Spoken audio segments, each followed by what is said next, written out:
Please explain the important role the vagus nerve plays in people's ability to manage stress. So first of all, let's understand what the vagus nerve is. The vagus nerve is really the system of communication between the brain and all the other organ systems. So it's part of the central nervous system. It runs from the back of the brain, comes down the side of the neck, and it branches all over the body. It ends mostly in every organ, but the largest bundle of nerves end in your stomach, which is why when you're nervous you feel butterflies in your stomach, which is why when someone punches you in the stomach, like, it takes you out, because it's the real center, the ending of that whole bundle of nerves. So the vagus nerve, before we can understand the ability or the role that it plays, we need to understand what it is. The vagus nerve is basically the system of communication between the brain and all of the rest of the organs and organ systems in the body. It is the conduit, as it were. Now, the vagus nerve runs from the back of your brain at the, what they call the brain stem, and it goes down.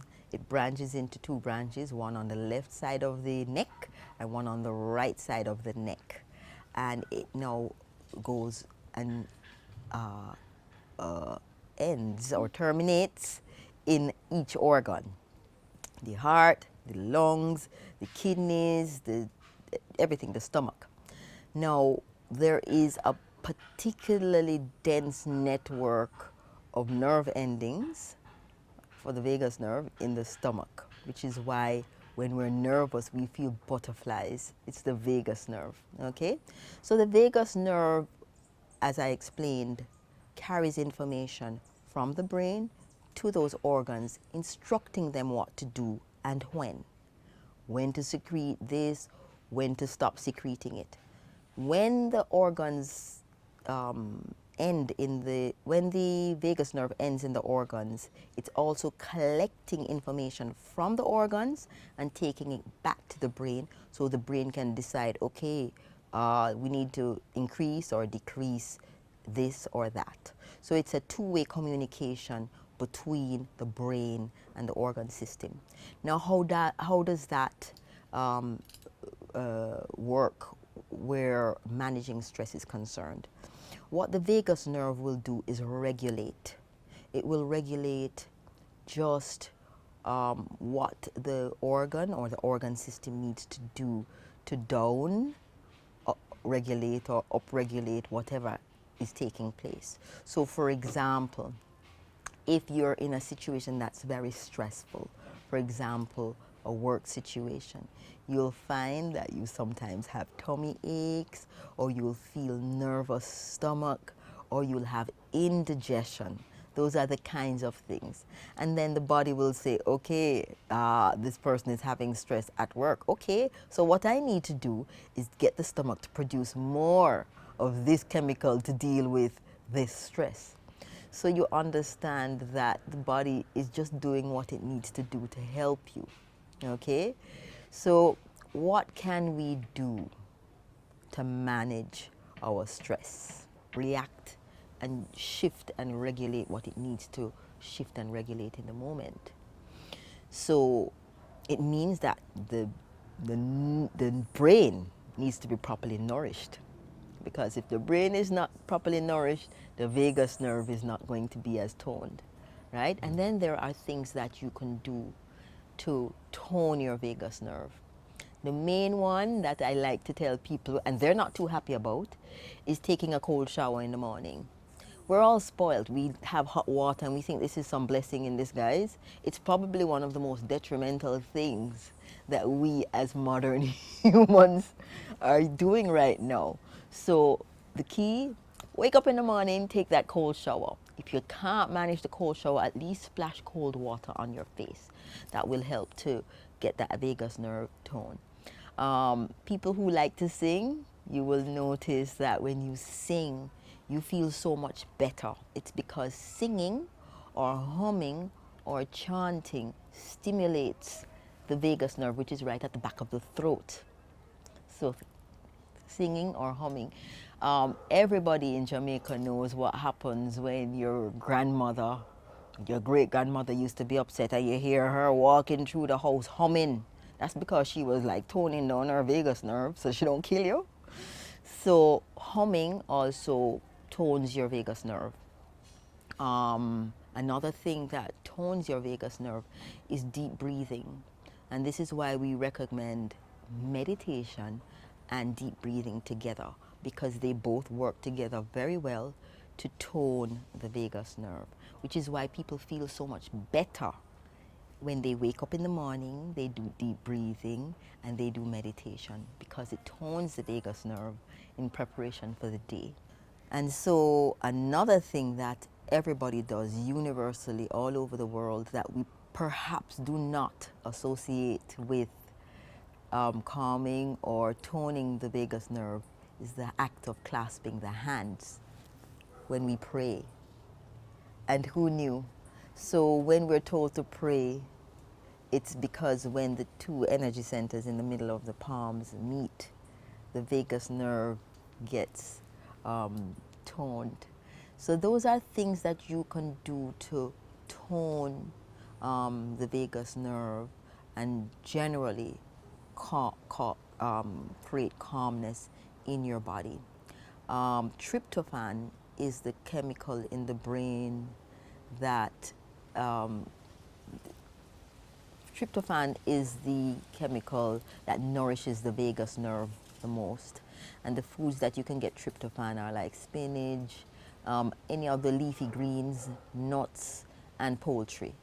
So it's just good to know that we need to nourish the vagus nerve just like how we nourish our muscles or nourish our, different organs. So it's wonderful to understand how the vagus nerve works and where it is so you can stimulate it.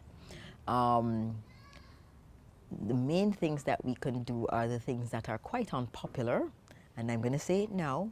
The main thing you can do to stimulate your vagus nerve or improve your vagal tone is to take cold showers rather than warm showers.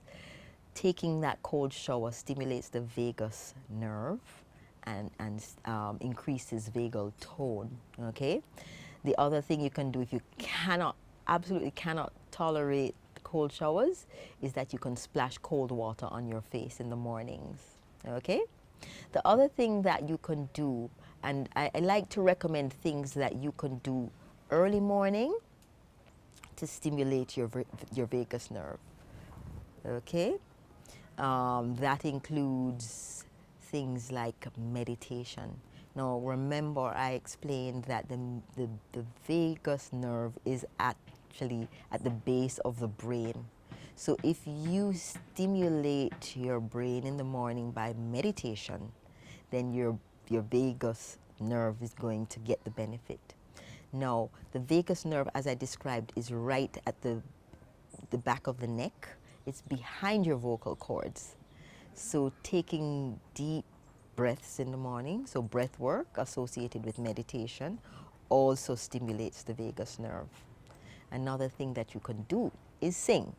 Now, everybody, all those people who love karaoke, you know how good you feel after you go to karaoke. Or if you go to church and you sing a lot, you know how that feels. Some people come back from church feeling absolutely refreshed. It's because of all the singing. You know when children are acting up and it's singing time, everybody is so happy and so on. It's because, again, the vagus nerve is being stimulated.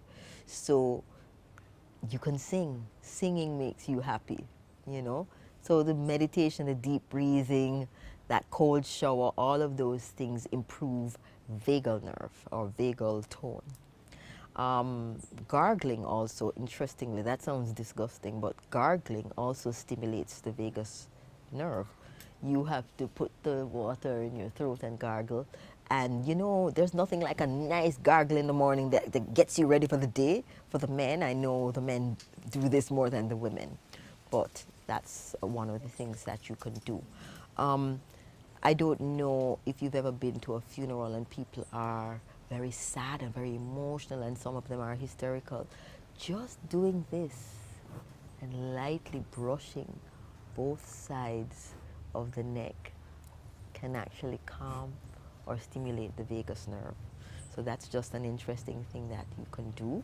If you find yourself, hysterical or angry or really stressed out, just gently stroke two sides of your neck to soothe the vagus nerve. And then the last one that I like to share is the one that is universal all over the world. Everyone in the world does this. They put their hands together. And that calms the vagus nerve down in a big way. So this is why people do this when they're about to pray, or they're praying, or they've finished praying, because it's a beautiful way to just calm the vagus nerve down. So those are things that you can do, and you have these tools at your disposal. The other thing that it's very important to understand also with the vagus nerve, like every other system, is that it needs to be nourished externally as well. And tryptophan is the substance that nourishes the vagus nerve the most. So you need to eat lots of foods that are rich in tryptophan. And you find tryptophan in leafy greens like spinach, callaloo, nuts. Well,